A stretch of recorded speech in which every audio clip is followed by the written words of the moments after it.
Buongiorno e benvenuti alla nostra diretta. Siamo anche oggi in edizione straordinaria per informarvi su quello che succede in Veneto con l'emergenza coronavirus, ma per darvi anche tutte le altre notizie dalla nostra regione. Oggi è una giornata un po' particolare perché dopo mesi, settimane, con l'appuntamento imperdibile con il presidente Luca Zaia alle 12:30 non ci sarà la conferenza stampa, ma fra poco vi aggiorneremo su cosa vi proponiamo noi di Rete Veneta in esclusiva con le emittenti di Media Nord-Est per quella fascia. Prima di andare a sentire cosa succederà oggi, però, facciamo un riassunto della situazione dell'emergenza coronavirus. Andiamo insieme a vedere i dati che ci arrivano dall'azienda Zero della Regione Veneto. Questi sono gli ultimi dati disponibili, sono quelli di ieri sera alle 17, che ci dicono che in tutta la regione si conta un solo caso in più. In realtà c'è un caso in più a Venezia, uno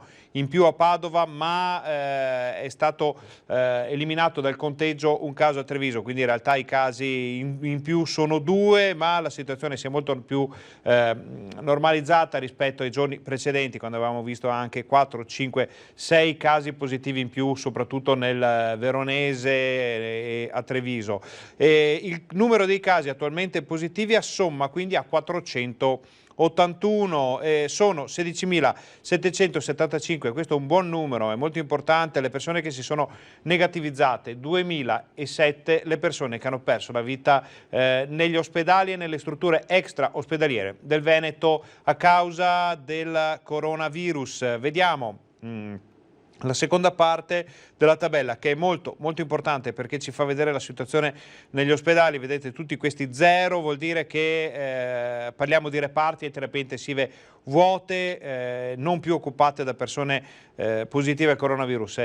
Questa finalmente è una buona notizia che fa ben sperare per l'immediato futuro. Vediamo il consuntivo, sono 185 le persone ricoverate in area non critica, quindi non in condizioni gravi, di cui solo 17 positive al coronavirus e 168 negativizzate, ovvero che sono risultate negative ai successivi tamponi. C'è una sola persona positiva al coronavirus nelle terapie intensive del Veneto e 10 che si sono negativizzate, per un totale di 11.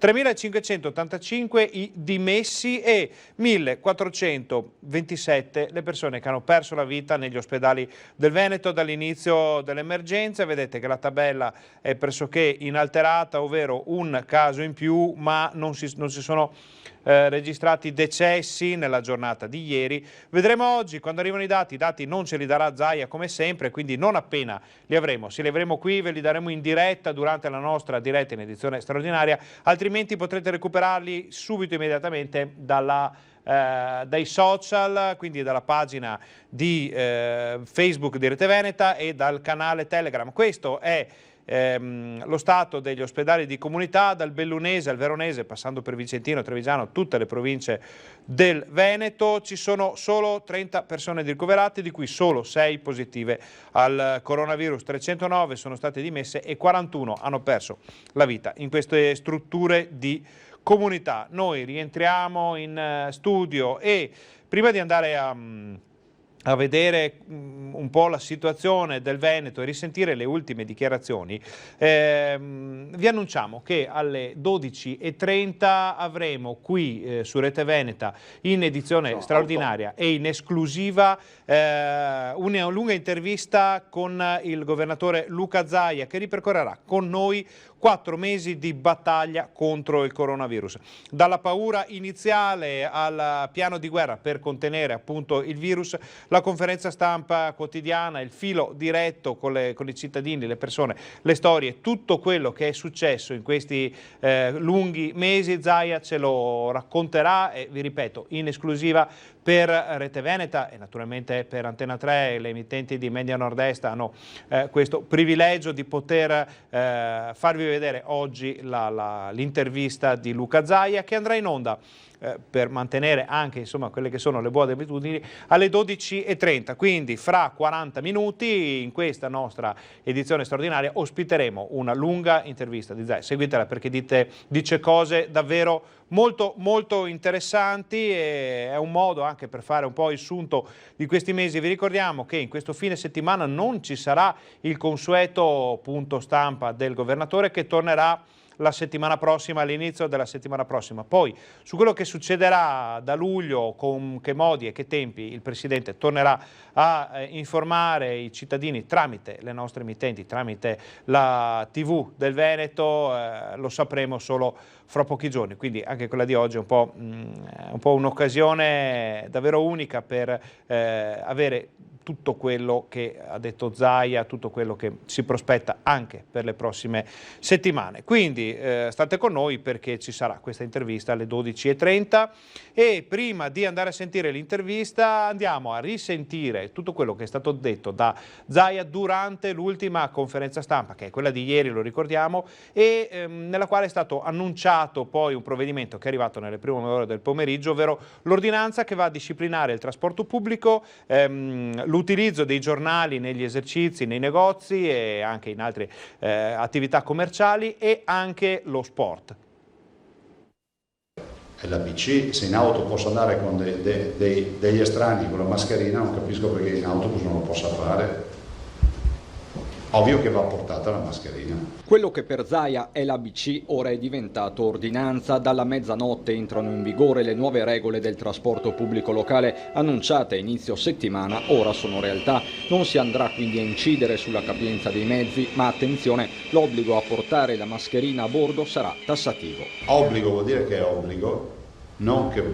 cioè, si eviti di stare lì a contestare ma la mascherina, ma Zaia, in pullman, in vaporetto e in qualsiasi mezzo di trasporto ci vuole, treno, ci vuole la mascherina, ma non come dotazione, bisogna indossarla dal momento in cui si sale al momento in cui si scende. La vigilanza sarà affidata al personale di bordo, che potrà staccare multe dai 400 ai 1000 euro, mascherina quindi di rigore ma anche buona educazione. Attenzione che non potete mettermi i piedi sul sedile di fronte a voi per stendere le gambe o far pedicure durante il viaggio, cioè non funziona così. Il provvedimento arriva nel giorno in cui sempre la Giunta ha approvato un riparto di 41 milioni di euro di risorse dallo Stato per il rinnovo dei mezzi. Altra partita, quella del rimborso degli abbonamenti in pieno lockdown. Chiusura scuole, chiusura aziende, eccetera, gli abbonamenti verranno rimborsati.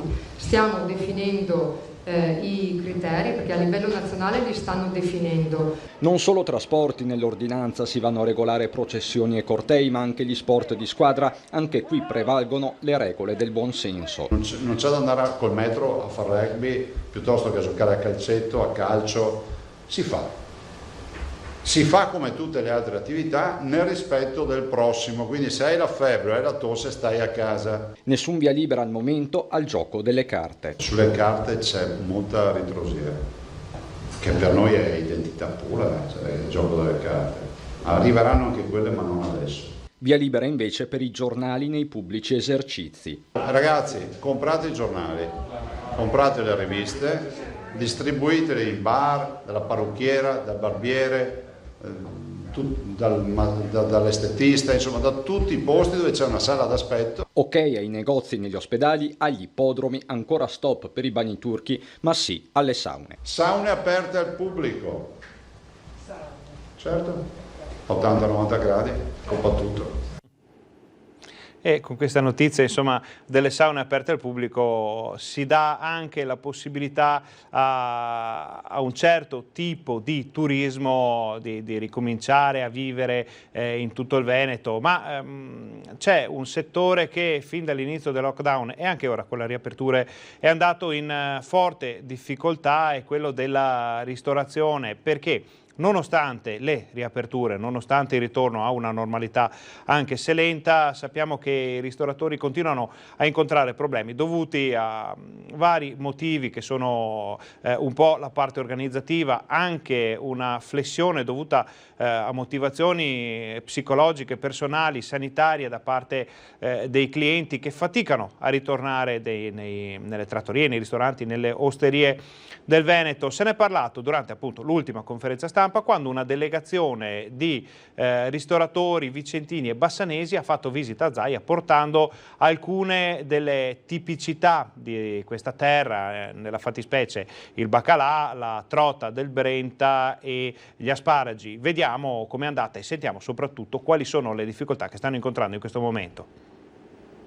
Baccalà, asparagi e trota del Brenta, per non parlare di tutto il resto. Le eccellenze gastronomiche bassanesi e vicentine sbarcano a Marghera per portare all'attenzione del Veneto, a margine della quotidiana conferenza stampa di Luca Zaia, il loro scrigno di bontà.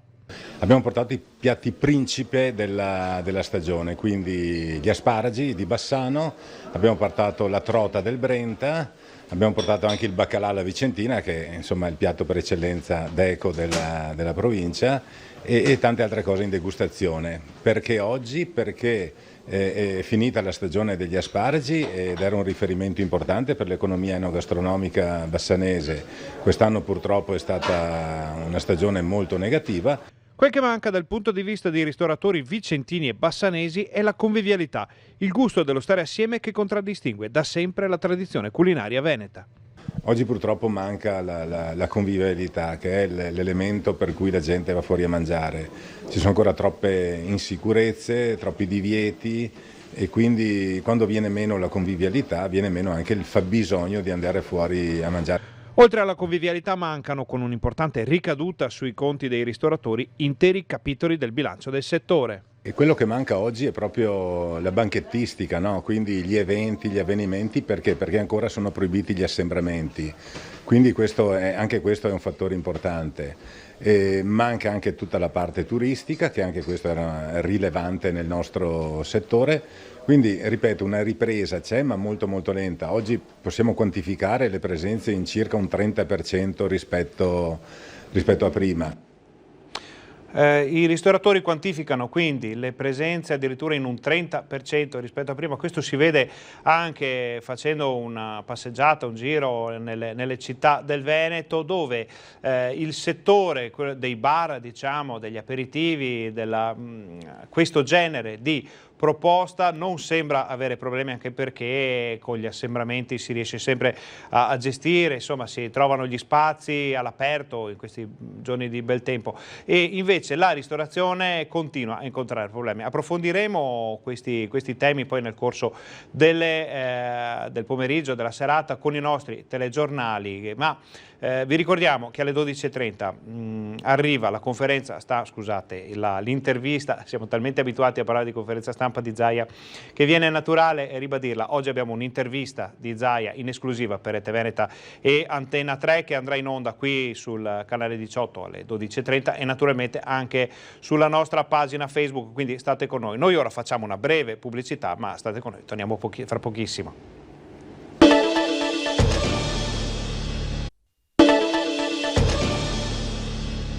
Buongiorno e benvenuti alla nostra diretta, siamo in edizione straordinaria anche oggi per informarvi su quello che sta succedendo in Veneto con l'emergenza coronavirus e per darvi anche tutte le altre notizie dalla nostra regione. Vi ricordiamo prima di tutto che alle 12:30 qui sul canale 18, ma anche sulle nostre pagine Facebook, sui nostri social, trasmetteremo un'intervista in esclusiva per le emittenti di Media Nord-Est con il governatore Luca Zaia, che farà il punto della situazione, ci racconterà questi mesi visti dalla sua postazione, visti dalla sede della Protezione Civile di Marghera, visti dalla regione, quindi capiremo anche qualche risvolto più umano dello Zaia che abbiamo visto negli ultimi mesi, naturalmente tutto quello che è successo, i casi più particolari, quello che ha visto uno Zaia insomma che in esclusiva sulle nostre emittenti alle 12:30 qui su Rete Veneta parla in modo diverso diverso da quello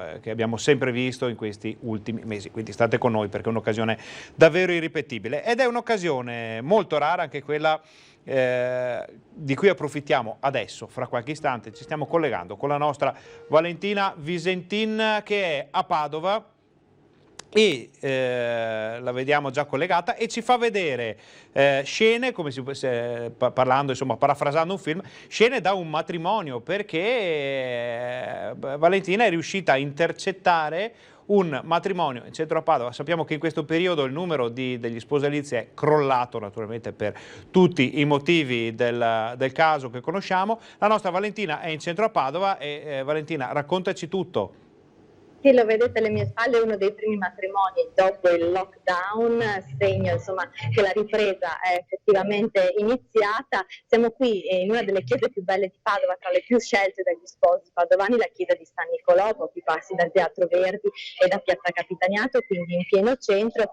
Questo è un segnale, un segno di ripresa, è il primo matrimonio, ci sono pochissimi invitati, quasi tutti con le mascherine, la sposa raggiante, però è anche l'occasione per parlare di quella che è stata una vera e propria crisi del settore, quella dei matrimoni, delle cerimonie, perché il lockdown è avvenuto nei mesi di marzo, aprile e maggio, quindi mesi destinati proprio ai matrimoni, ai battesimi, alle cresime e alle comunioni, tutti eventi che sono stati cancellati. Secondo una stima di Confartigianato sono oltre 29.000 gli eventi cancellati a Padova e questo ha comportato per il settore dei catering e tutte le piccole imprese che sono collegate ai ricevimenti una perdita di quasi 190 milioni di euro. Per questo Confartigianato Padova, per mezzo di Roberto Boschetto, suo presidente, ha chiesto che venga esteso il bando regionale di aiuti alle imprese anche per sostenere quelle circa 4.500 imprese collegate appunto ai grandi eventi, ai matrimoni e battesimi che appunto hanno visto cancellato in questi mesi di lockdown i loro guadagni. Allora, Valentina, noi ti abbiamo sentito molto bene e abbiamo capito qual è il problema.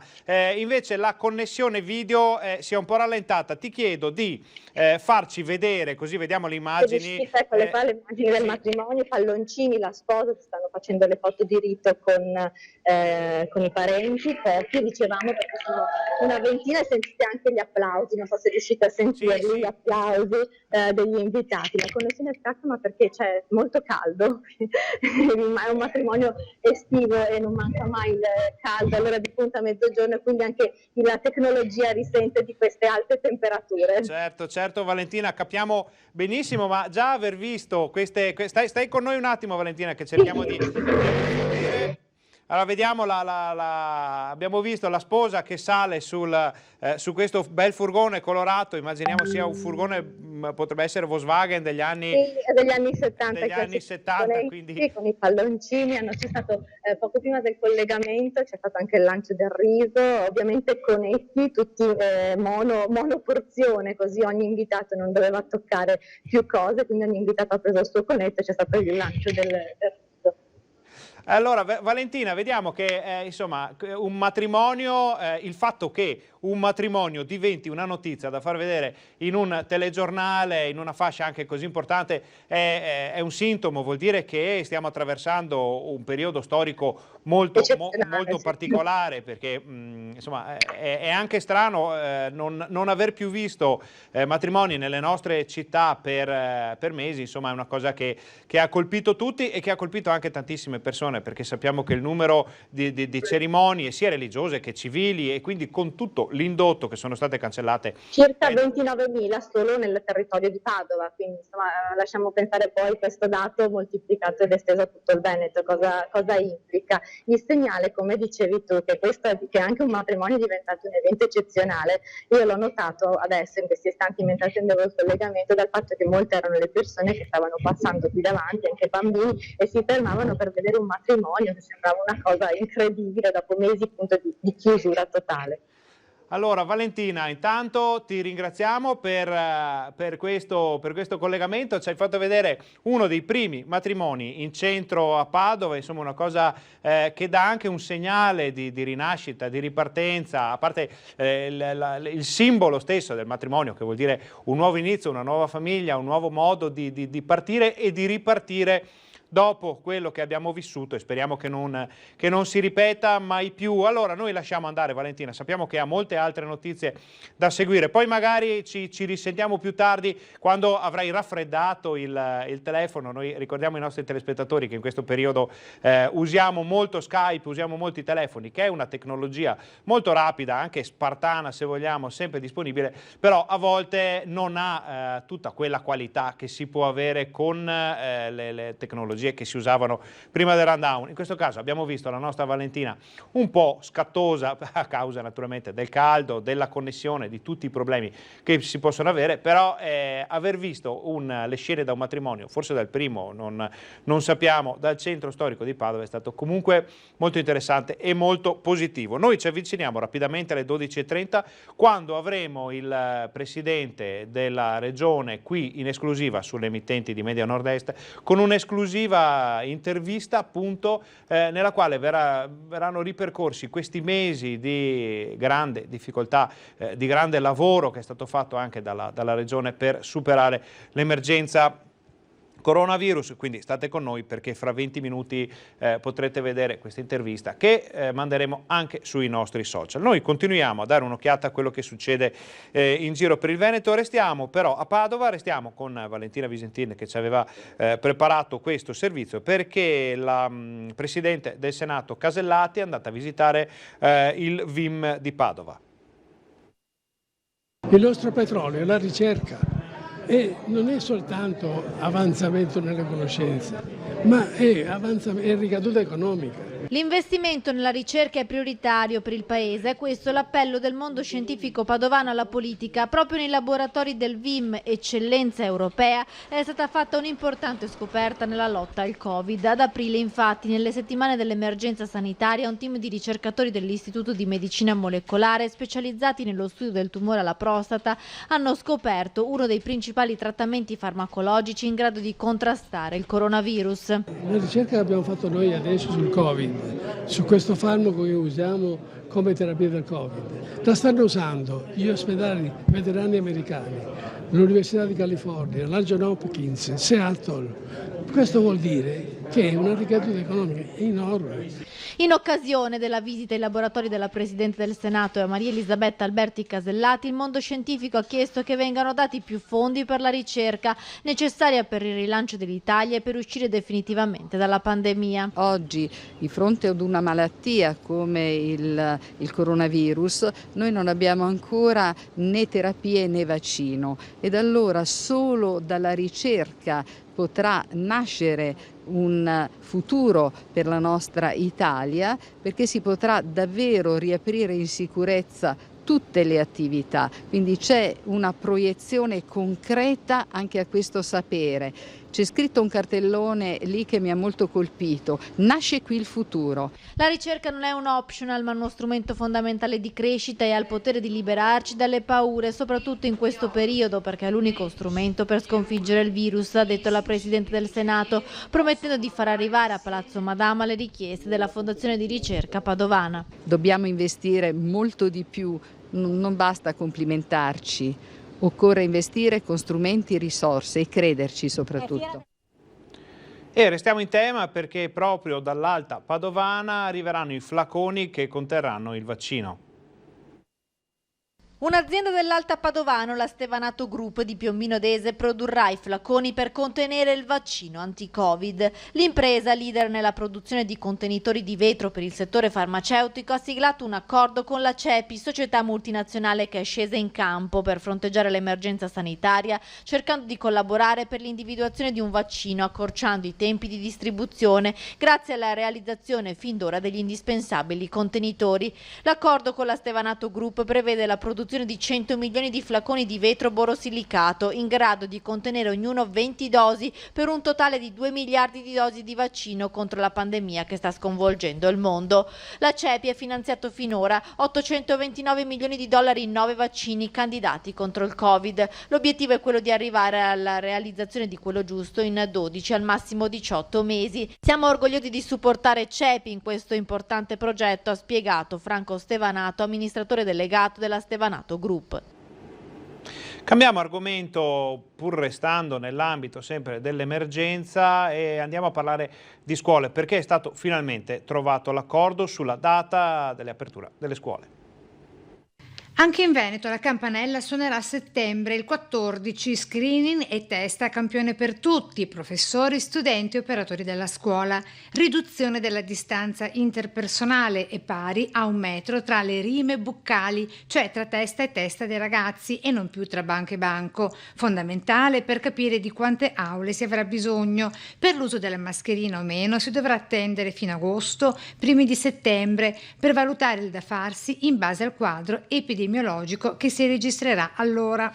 Alcune cose devono essere chiarite subito, che la mascherina non sarà obbligatoria, si vedrà a ridosso dell'inizio dell'anno scolastico quale sarà la situazione. Abbiamo chiarito che si rientrerà a scuola il 14 di settembre, anche se noi continuiamo a dire che i seggi dovrebbero essere fuori dalle scuole.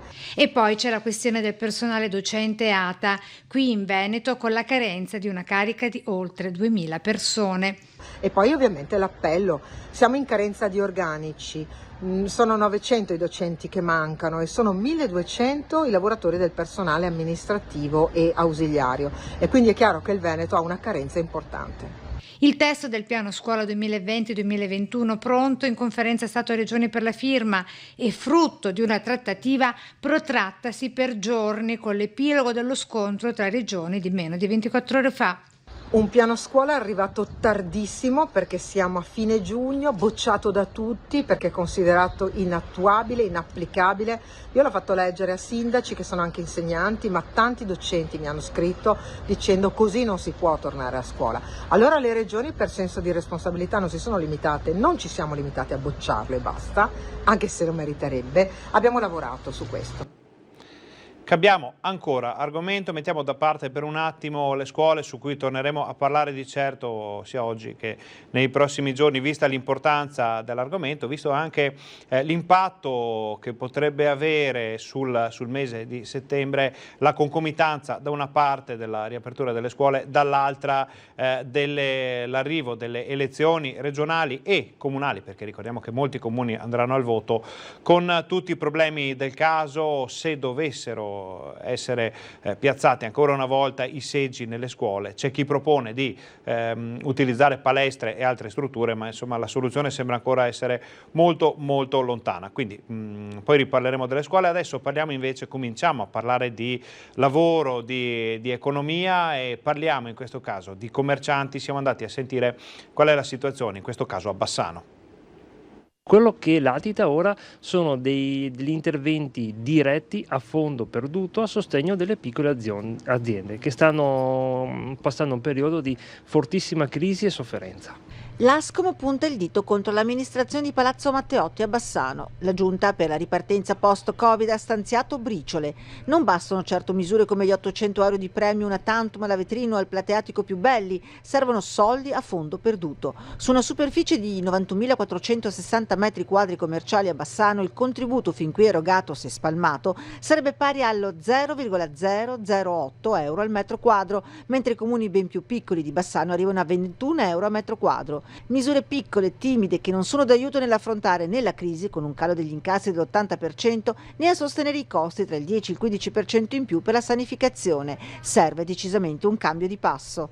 Una cifra di almeno 500.000 euro potrebbe essere solamente una minima parte per dare un sostegno diretto ed immediato. Ma ripeto, è una minima parte, considerando che i comuni molto più piccoli hanno messo in gioco anche fino a 50, 100, 150.000 euro. Una migliore distribuzione, perché non esiste solo il centro storico. Tutto quello fuori dalle mura sta vivendo situazioni veramente drammatiche ed è proprio lì che bisogna dirottare la maggior parte dei contributi. E poi, come non bastasse, resta l'incognita parcheggi. A fine giugno scade la gratuità di 2 parcheggi in centro. Cosa intende fare l'amministrazione? E sulla Tari non è stata prevista, come in altri comuni, la riduzione del contributo per i mesi di lockdown. In tutto questo c'è anche chi, tra commercianti, non può nemmeno chiudere o vendere l'attività, costretto alla difficile scelta tra svendere, perché è venuto meno il valore commerciale dell'attività, o continuare a accumulare perdite. Questa era la situazione in questo caso di Bassano, ma sappiamo che più o meno lo Stato, per quanto riguarda questo tipo di attività, quindi il commercio e la somministrazione anche di alimenti e bevande, è molto simile quasi ovunque. Abbiamo sentito prima anche i ristoratori, sentiremo poi molte altre voci. Allora, noi ora facciamo una breve pausa, ma state con noi perché fra 10 minuti manderemo in onda l'intervista in esclusiva a Luca Zaia.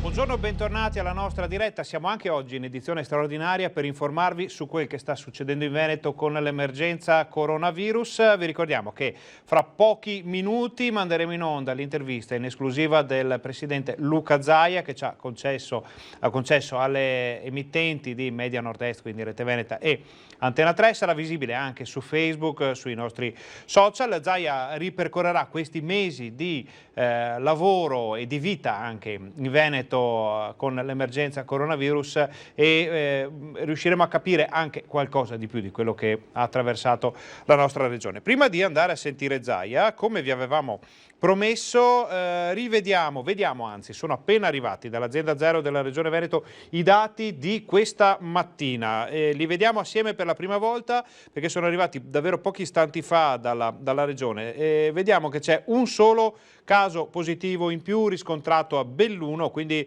il numero continua a essere sostanzialmente invariato o comunque in ribasso. Quello dei casi positivi complessivi è di 482. Anzi, facciamo un piccolo esperimento, andiamo a rivedere i dati di ieri al volo, di ieri sera, scusate la rapida carrellata, ma ecco, vedete, 481 sono quelli di ieri sera, 482 sono quelli di oggi, quindi è sostanzialmente invariato. C'è un caso positivo in più, il numero dei decessi fortunatamente non è cambiato, il numero dei negativizzati è più o meno identico. Dall'inizio dell'emergenza abbiamo avuto in Veneto 19.264 casi positivi. Scendiamo nella seconda parte della tabella per vedere cosa è successo negli ospedali del Veneto nelle ultime ore. Vediamo 186 i ricoverati, sia positivi che negativizzati, uno solo in più. Non cambia niente, nemmeno nelle terapie intensive, sono 3.584 i dimessi e, come dicevamo prima, e vediamo questo zero che comunque è molto importante, questa colonna, perché è quella dei decessi. Non ci sono ulteriori decessi in Veneto e per ora è davvero una buona notizia. E noi rientriamo in studio. Prima di andare da Zaia andiamo a vedere una notizia che ci arriva invece in questo caso dalla Coldiretti. Prego a Fabio Verini in regia di farci vedere la foto che abbiamo nel nostro computer, perché questa mattina è arrivata in piazza San Marco a Venezia, naturalmente, una gondola fiorita per ripartire con un fiore. L'iniziativa promossa in tutta Italia per sostenere il florovivaismo italiano. Quindi è un'iniziativa di Coldiretti, Associazione Floricoltori e Floristi e Feder Fiori, promossa in tutta Italia e organizzata a livello regionale in piazza San Marco. È un SOS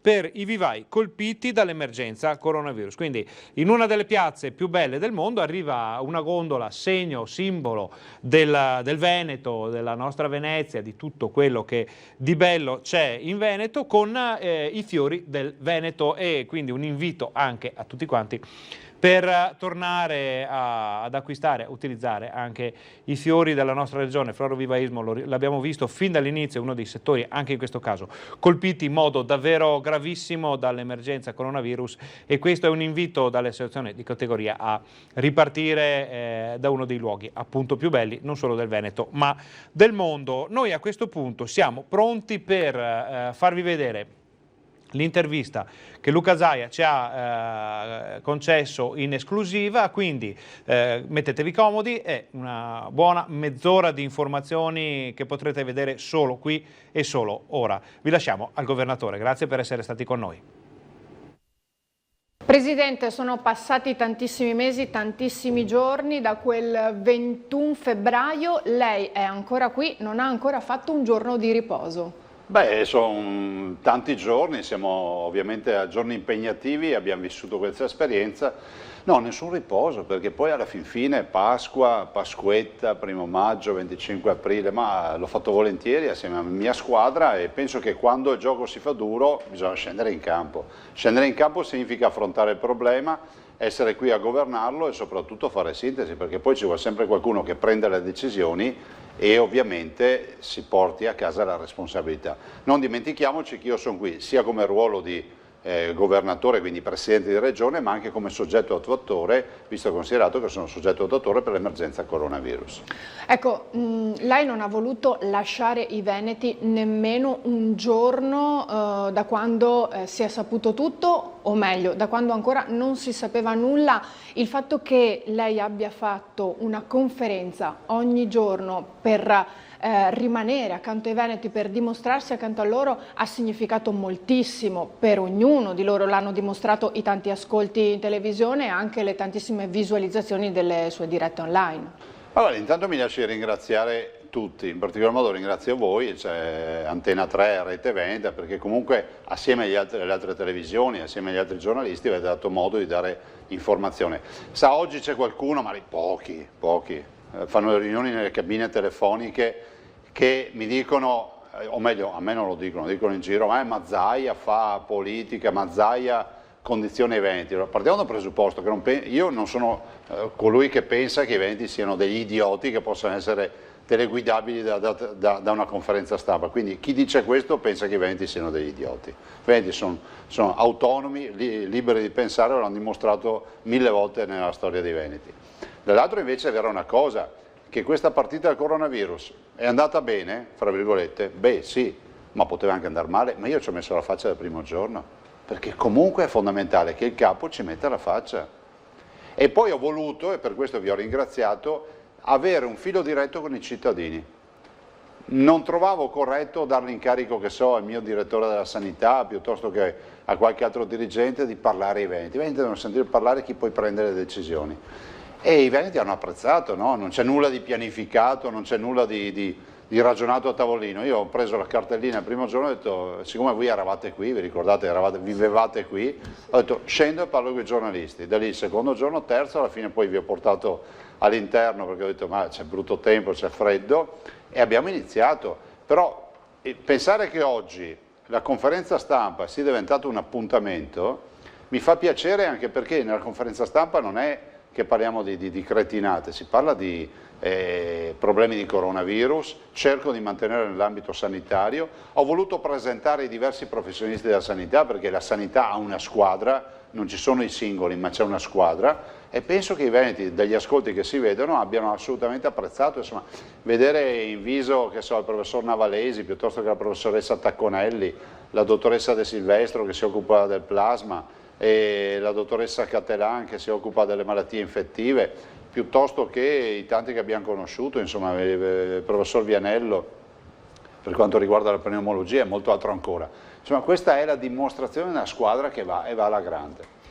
Presidente, lei è sempre stato amatissimo, lo sappiamo, però dopo questi mesi i consensi sono arrivati anche da oltre regione, perché tutta Italia ha un'ottima opinione di lei come Presidente della Regione, lo so anche a livello personale, perché insomma, come sappiamo, io ho un rapporto particolare con una regione che è la Puglia. Proprio andando lì, lei è amatissimo anche al sud. Si aspettava un consenso del genere, e sappiamo che l'abbiamo visto anche nelle statistiche, primo in Italia. No, non me l'aspettavo, poi le dirò che è anche naturale che arrivi del consenso, visto e considerato che noi governatori siamo stati sotto i riflettori per 130-140 giorni, siamo partiti dal 21 febbraio.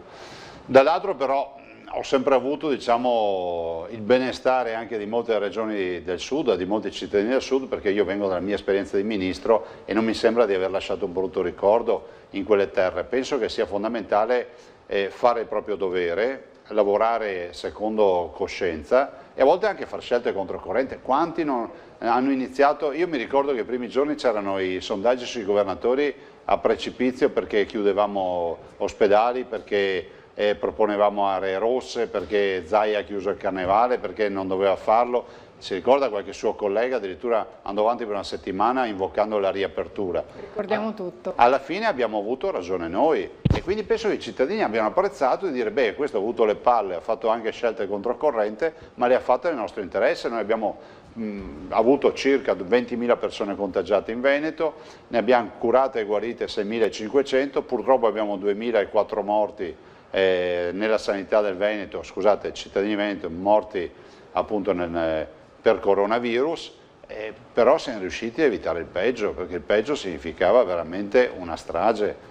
Bastava sollevare il piede dall'acceleratore, farsi vedere una volta alla settimana, fare qualche telefonata e qui veniva giù il mondo, perché questa è la verità. Ecco, due cose. Lei ha detto, naturalmente noi governatori siamo stati in prima linea, quindi un po' normale che abbiamo ottenuto consenso. Non è stato così proprio per tutti. Lei ha avuto un consenso, si potrebbe dire, unanime, proprio in tutto il Paese. E poi ancora ha detto, ci ho messo la faccia da subito, avrà avuto anche timore in quei giorni nel prendere determinate decisioni, in primis quella di chiudere Vo'. Ma sa, grazie per averlo ricordato, perché qua adesso sembra che tutti abbiano chiuso Vo', che tutti abbiano chiuso Schiavonia, che tutti abbiano fatto i tamponi. Cioè, diciamo, mettiamo in fila le cose. Il 21 febbraio le ho decise io queste robe. I 3.000 tamponi a Vo', contro legge, ricordo che la legge non prevedeva e le direttive non prevedevano di fare i tamponi a tutti, ma solo ai contagiati e ai contatti stretti, cioè ai familiari. Ho deciso da subito di chiudere l'ospedale di Schiavonia. Anche qui vorrei ricordare che è partito subito un comitato. Cioè, oggi con 2.000 morti, 6.500 guariti e 20.000 contagiati, mi chiedo che senso avesse avuto fare un comitato per riaprire la Schiavonia perché Zaia l'aveva chiuso. C'è gente che è stata così offuscata dall'idea di far politica che non si è neanche resa conto che cosa stava arrivando. Terzo aspetto, dopo aver fatto i tamponi, quella sera ho deciso quello, chiudere Schiavonia, mettere le tende riscaldate. Mi sono preso gli attacchi perché ho messo le tende della protezione civile. Zaia sta spettacolarizzando un'influenza, avete visto che influenza è stata? E non ho solo chiuso Schiavonia, ho chiuso 10 ospedali, abbiamo dedicato il coronavirus, Vittorio Veneto, Villa Salus, San Camillo Treviso, Villa Salus Omestre, San Camillo Treviso, Dolo, Villafranca e poi altri che non sto qui a ricordare, Schiavonia, insomma Jesolo. Abbiamo dato una rete Covid per garantire l'assistenza normale agli altri cittadini. Non è stato facile, vanno ringraziati tutti i sanitari, tutti coloro che lavorano nel mondo della sanità, dalla signora delle pulizie al grande chirurgo, al grande professionista, a tutti coloro che comunque si sono dedicati. Pensate al mondo del volontariato, andrebbe ricordato, no? La protezione civile, la Croce Rossa, le croci in generale, tutti i volontari, i carabinieri in congedo, gli alpini, insomma tutti quelli che hanno lavorato. E direi che è stata una chiamata di popolo, ne viene fuori un popolo che chiede l'autonomia, ma perché l'autonomia se la merita, perché poi questa è la verità. Se dovessimo pensare al coronavirus, io dico che se 3-4 anni fa qualcuno voleva fare, ve lo ricordate, il referendum, no? Per cancellare di fatto le regioni, oggi se c'è un riferimento per i cittadini è la regione. Quindi il coronavirus ha sdoganato le regioni perché ha sottoposto le regioni a uno stress test e chi l'ha superato bene. Visto che ha parlato di autonomia, più e più volte in questi mesi è stata posta l'attenzione proprio sul concetto di autonomia che per il Veneto non è ancora arrivata, che ha la condizione obbligatoria, come lei ha sottolineato più e più volte anche in vista delle prossime elezioni, e che dovrebbe essere data in particolare a questa regione proprio per come ha affrontato questi mesi di emergenza. Ah sì, noi la vogliamo fare, me lo lasci dire simpaticamente, seriamente lo dico perché abbiamo oltre 2.600.000 veneti che hanno chiesto e hanno votato un referendum regolare che non era una gazzebata, era un referendum regolare, sia l'autonomia e quindi è un diritto di questi cittadini, dei veneti, avere l'autonomia. Dall'altro lo dico simpaticamente anche perché Antena 3 e Rete Veneta poi di fatto hanno tutti i giorni il contatore che sale. Io vedo questo contatore che sta arrivando a 1000 giorni, mi sto preoccupando, dico bisogna fermarlo sto contatore. E allora se da noi è un piccolo contatore, a Roma bisogna fare un camion rimorchio con un contatore grandissimo, metterglielo lì davanti al Parlamento e far capire che ci stanno prendendo in giro. L'autonomia è una roba seria, sa qual è il vero problema? Che a Roma molti vedono l'autonomia come una sottrazione di potere, invece per noi l'autonomia è un'assunzione di responsabilità, cioè come se fossimo una famiglia, no? E c'è un figlio che ti dice guarda, io vado a lavorare, mi comporto bene, ho studiato, mi sono diplomato, laureato, adesso ti chiedo di darmi l'autonomia di fare delle scelte di vita, no? Allora, non è che il genitore pensa perdo il mio potere perché non ordino più delle cose al figlio, ma dice cavoli, mio figlio è diventato adulto e andrà a vivere da solo, si farà una famiglia e quella è l'autonomia. Allora, nei processi della vita l'autonomia è una roba normale, nei processi dei palazzi l'autonomia è una perdita di potere. Io dico invece che l'autonomia sarà veramente la vera pagina di storia che si scriverà in questi anni. Dopo come abbiamo gestito, come ha gestito questa emergenza, è praticamente impossibile che arrivi un no a questo punto, dovrebbero esserci delle motivazioni è un processo naturale, c'è ancora molta resistenza, a Roma non hanno ancora capito che questa è la storia, cioè è un appuntamento con la storia questo. A Roma non hanno capito, o meglio ci sono due categorie, ci sono coloro che vedono l'autonomia come una perdita di potere, come le ho detto, e quindi è una categoria che non voglio neanche giudicare perché secondo me è una categoria bieca e che ha dei problemi anche forse molto probabilmente psicologici. E poi c'è un'altra categoria di chi vede l'autonomia come la disgregazione di un paese, no? La mancanza dell'unità. Invece non è vero perché l'autonomia è centripeta, cioè unisce i paesi. Il centralismo è centrifugo, li disgrega perché se tu non dai libertà a chi è cioè ai tuoi popoli è inevitabile che se la cerchino da soli. Io penso invece che il percorso sia tracciato. Guardi, tutti i paesi moderni dove i nostri ragazzi vanno ad emigrare non sono paesi sfigati, ma sono paesi che hanno il federalismo e l'autonomia. La Germania, la Gran Bretagna, pensi agli Stati Uniti, l'Australia, insomma ci sono tutti paesi dove comunque si mastica pane e autonomia, perché poi è responsabilità, perché poi è riduzione delle catene decisionali e trovare un governatore che ti dice sì o no, non devo sentire Roma, devo sentire di qua, devo sentire di là. Penso che sia, nei processi della vita è normale, in quelli della politica un po' di meno, ma diventerà normale. A proposito di politica, com'è stato il suo rapporto con il governo in tutti questi mesi e poi anche nel tema di elezioni? Ma un rapporto, diciamo, leale, di leale collaborazione tra istituzioni. Io penso che davanti a una tragedia come questa non si debba litigare. È come se andassimo in gita e fossimo in un pullman e vedessimo l'autista e il suo sostituto a fianco, sa che si danno il turno, e che litigano durante il viaggio. Tu dici, ma sti qua mi portano a destinazione o fan deragliare e uscire di strada il pullman, piuttosto che l'aereo? E allora, quindi noi dobbiamo dare tranquillità. Nel momento in cui c'è una tragedia, la Regione ha l'obbligo di dialogare col governo e il governo ha l'obbligo di dialogare con la Regione, punto. Dopodiché noi non abbiamo nulla da spartire con questo governo, almeno io non ho nulla da spartire, ho delle visioni che sono diametralmente opposte, ma si va sempre avanti, si va avanti pensando che prima viene il benessere dei cittadini e la loro salute.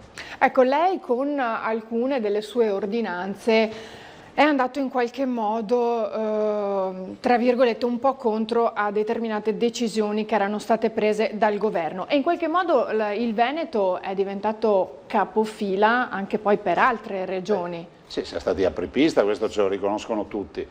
Ma vi ricordate quando ho fatto l'ordinanza per il cibo da asporto, no? Sembrava un'eresia, qualcuno voleva mandarmi l'esercito, semplicemente per poter permettere ai nostri operatori di consegnare del cibo a casa. Cioè era un problema per qualcuno anche dire alla gelateria consegna il gelato a casa. Io penso che noi comunque, penso alle pizzerie che sono riuscite a ridare un minimo di ossigeno alle loro attività con l'asporto della pizza. Queste sono cose fatte di buon senso, col cuore, per aiutare i nostri operatori. Qualcuno avrebbe voluto tenerli lì, sterilizzati, blindati fino al giorno dell'apertura, ma è lunga, dal 21 febbraio al 18 maggio un ristorante, un bar muore.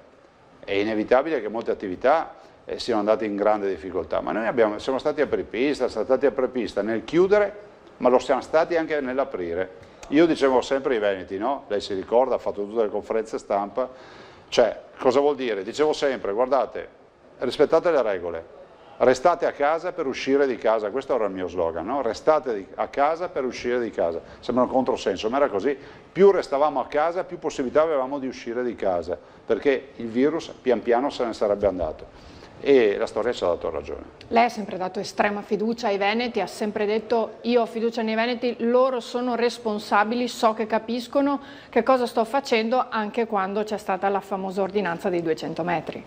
Ma sì, guardi, io ho fatto quell'ordinanza, qualcuno magari può aver tirato il naso, soffiato, però alla fine i veneti hanno ascoltato me e questa è la dimostrazione che siamo un popolo. Siamo un popolo di persone per bene, una storia paurosa, 1100 anni di Repubblica Veneta, dei monumenti unici, Venezia, e ogni paese ha un monumento che vale il viaggio per una visita, le Dolomiti, il lago di Garda, le spiagge, il circuito termale, il delta del Po, le città murate, le colline, i 8 siti, siamo la regione con più siti patrimonio dell'umanità.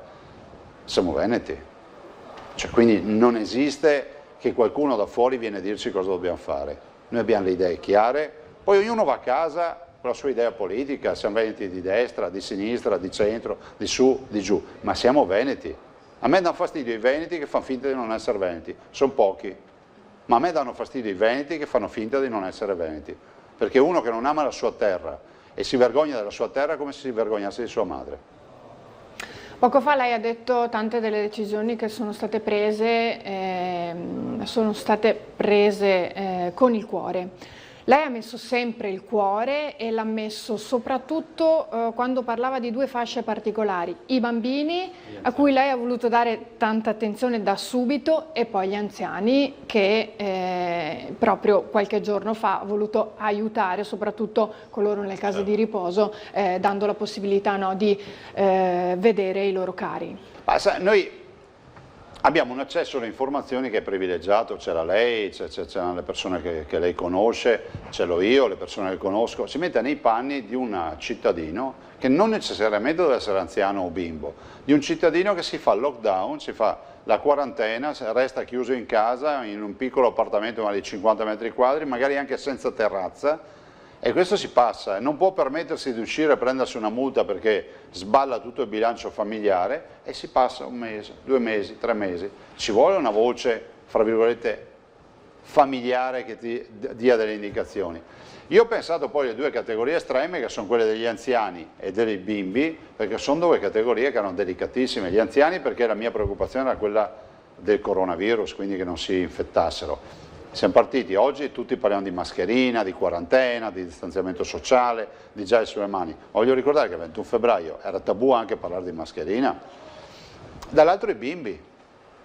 Io ho vissuto da bimbo, avevo forse 5 o 6 anni, la tragedia dell'atrazina nelle acque del mio paese. Ed era già un incubo vedere il camion che portava l'acqua. Io mi ho pensato a quei bimbi, ho detto, i bimbi, qualcuno deve pensare ai bimbi. E sai qual è la più grande soddisfazione? I disegni che mi hanno mandato, le letterine che trasformeremo in una mostra.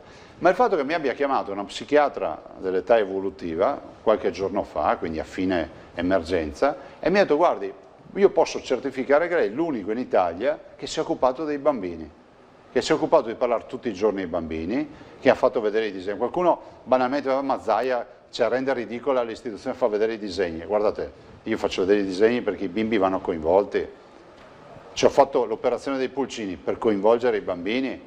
Quei bambini stavano a casa tutto il giorno a vedere in TV camion che trasportavano morti, genitori che parlavano del pericolo e della paura di morire, e di una vita che cambiava perché non era più, era segregazione, era un regime carcerario. E io allora ho voluto dire, ho avuto la fortuna, la storia mi ha dedicato queste uova di questi 2 bimbi, Damiano e un altro bimbo, ci hanno regalato l'incubatrice e abbiamo fatto nascere i pulcini. E i bimbi hanno trascorso 20 giorni di attesa, poi i disegni sui pulcini. Insomma, queste operazioni vanno costruite per pensare a questa fascia debolissima ma che è la più importante della nostra società, i bambini. Ecco, infatti proprio per questo, perché in un particolare momento tante famiglie, magari anche attraverso post sui social, sostenevano come i bambini fossero stati dimenticati dal governo. Ma non da me. Esatto. Io non li ho mai dimenticati i bambini, dal primo giorno sono sempre stati in prima fila. Il fatto è che qui il sabato e la domenica arrivino i bimbi a salutare, a ringraziare, e dà una dimostrazione che comunque i bimbi si sentono coinvolti. Cioè un bimbo veneto non si sente fuori dalla vicenda coronavirus, sa che cos'è la regione, sa che cos'è la protezione civile, lo si capisce dai disegni, sa che cos'è la traduzione per la lingua dei segni, quindi con Chiara che ci ha fatto la traduzione tutti questi giorni, i giornalisti. Pensate anche al ruolo educativo che ha avuto tutta questa vicenda, trasformare in un'emergenza che potrebbe essere diventata l'emergenza del silenzio nelle case, no? Pensa a giocare, non preoccuparti, a quello di coinvolgere i bambini.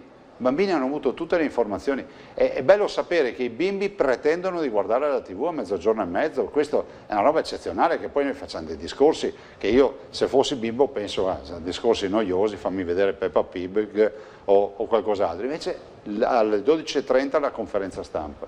Presidente, lei è un amministratore e ha amministrato questa emergenza dal primo giorno.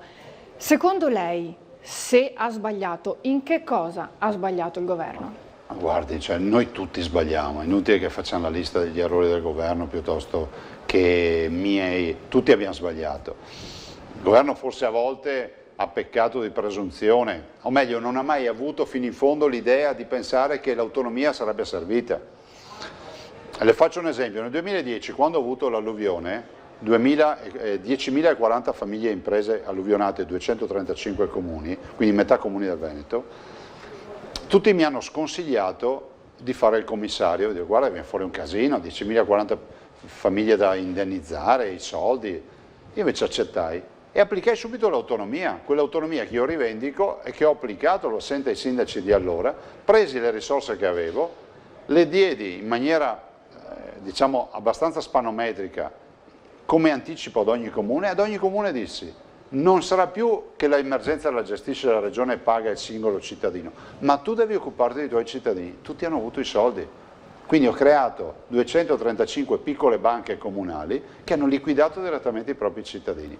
Questo vuol dire essere in sinergia col territorio, applicare l'autonomia reale ed è esattamente quello che bisogna fare. Forse il governo, se avesse applicato questa filosofia, avesse avuto meno paura delle regioni, forse potevamo correre un po' di più. Comunque è andata bene. E l'Unione Europea? Beh, totalmente assente, latitante, perché il termine giusto è latitante. Un'Unione Europea che non ha fatto un minimo di coordinamento sanitario, politico, un'Unione Europea che ci ha lasciato soli, un'Unione Europea che ci ha fatto discutere per un mese e mezzo di corridoi, di aperture, non aperture, di quarantene, non quarantene tra i diversi stati, un'Unione Europea che non ha senso di esistere a queste condizioni. Glielo dice un europeista convinto. Io non sono contro l'Europa, ma va modificato questo modello di Europa. Ripercorrendo un po' le fasi iniziali, c'è stata poi tutta la partita delle mascherine. Lei si ricorda ovviamente quel famosissimo giorno in cui sono state presentate le mascherine che poi ha donato Grafica Veneta, che le aveva realizzate lavorando insomma giorno e notte e che poi sono state distribuite in tutta Italia in un momento in cui di mascherine non si riusciva ad averne nemmeno una. Ma sa qual è il problema? Noi abbiamo una sorta di diario che abbiamo scritto, quindi presenteremo anche pubblicamente giorno per giorno con tutte le cose fatte, i provvedimenti, le ordinanze, le email, in modo tale che resti una foto. Però l'unica cosa che non c'è in questa foto è il riuscire a cristallizzare il sentimento del momento, perché oggi dirla così mancavano le mascherine, quindi noi abbiamo provveduto ad approvvigionarci grazie a Fabio Franceschi, a Grafica Veneta, che ce le ha regalate 13, 14, 15 milioni di pezzi che noi poi abbiamo distribuito con i volontari ai veneti e poi c'è stato anche qualcuno che ha voluto pignolare, no? Una volta ci insegnavano che a cavallo donato non si guarda in bocca e c'è qualcuno che, siccome c'è sempre questa volontà di dire che se qualcuno fa qualcosa lo fa per interessi, noi le mascherine non le abbiamo pagate, lo possiamo dire a gran voce. La regione, io sarei stato disposto a pagarle e premetto questo, la regione non le ha pagate, quindi a noi sono arrivati 13-14 milioni di mascherine che abbiamo girato gratuitamente ai veneti, ma c'è sempre qualcuno che ha qualcosa da dire. E a proposito di qualcosa da dire, anche tutta la partita sanità, in questo caso la sanità pubblica ha dimostrato... Ha lavorato. Abbiamo dimostrato che tutte quelle fandogne che dicevano i nostri oppositori da mesi, che Zaia ha consegnato la sanità ai privati, ma quali privati? 464 terapie intensive, solo il 5% in mano ai privati, abbiamo gestito tutto col pubblico. Abbiamo chiesto, ovviamente, fatto rete con i privati, ma è tutto pubblico.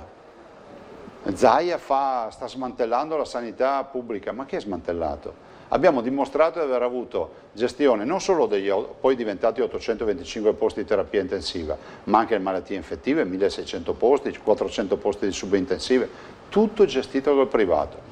Direi che abbiamo dato dimostrazione che il sistema tiene.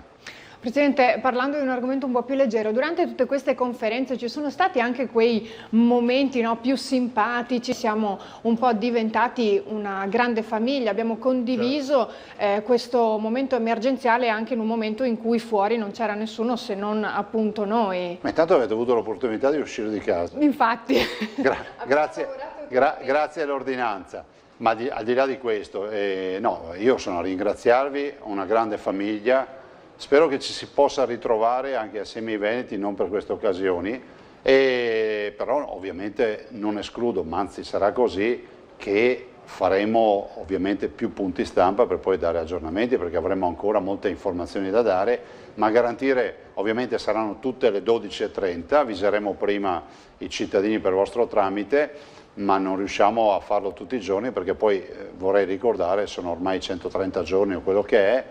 Io ho anche un ufficio nel quale non sono più andato da 130 giorni, mi sono occupato del coronavirus, la Regione ha continuato a lavorare, i miei assessori sono stati eccezionali perché hanno mandato avanti strade, ambiente, eccetera, però il Presidente deve andare anche in ufficio, non può stare tutto il giorno in protezione civile.